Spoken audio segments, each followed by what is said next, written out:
चलिए वो भी आपको सुनाते हैं। अरे भाई डर लगता है यार, अब डरना भी मना हो गया क्या इस देश के अंदर। इन्होंने मार मार के सबका बुझ भर दिया, चीफ मिनिस्टर उठा के ये बंद कर देते हैं, तो डरना भी मना हो गया क्या। भाई डर निकाल दो, हम तो चाह रहे हैं आप डर निकाल दो, हमें डरना रहे, हमें तो डर लग रहा है।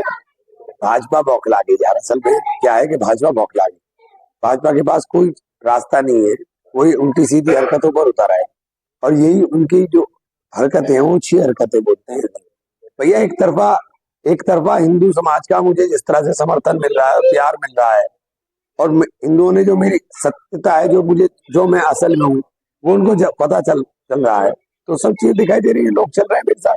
अब ये तो राम की कृपा अगर मुझ पर बरस रही तो उनको क्यों परेशानी हो रही भाई। और संवाददाता नरेंद्र हमारे साथ लगातार बने हुए हैं। नरेंद्र देखिए, भड़काऊ बयान देने के बाद वो सफाई में कह रहे हैं कि मुझे डर लग रहा है, क्या अपने डर को जाहिर भी नहीं कर सकता मैं।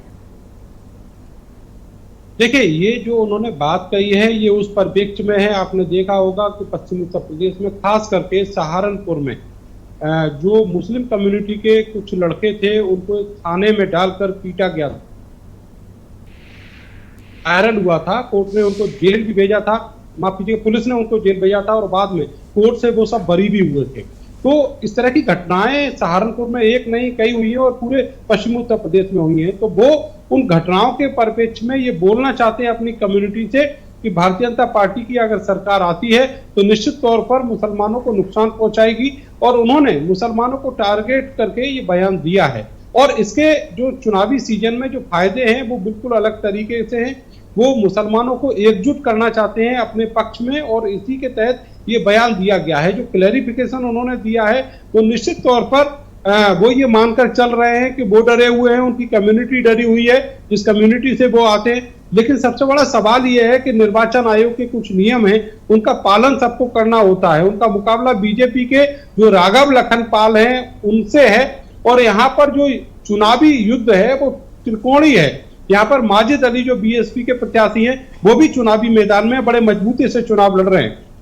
इमरान मसूद चूंकि सहारनपुर के जाने माने नाम हैं और पश्चिमी उत्तर प्रदेश में उनका अच्छा खासा रसूख है वोटरों के बीच में, अपनी कम्युनिटी के बीच में, तो निश्चित तौर पर अब उनकी जो कोशिश है वो यही है कि जितने ज्यादा से ज्यादा वोट जो है अपनी कम्युनिटी के और जो दूसरी कम्युनिटीज हैं उनके हासिल कर पाए, यही प्रयास है। लेकिन ऐसे में प्रत्याशी ये भूल जाते हैं कि वो कहीं ना कहीं जो नियम बने हुए हैं निर्वाचन के चुनाव लड़ने के, उनका वायलेशन कर रहे हैं।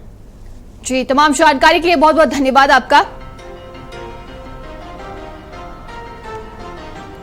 और अब खबर हल्द्वानी से है, आपको बता दें जहां पर हेलीकॉप्टर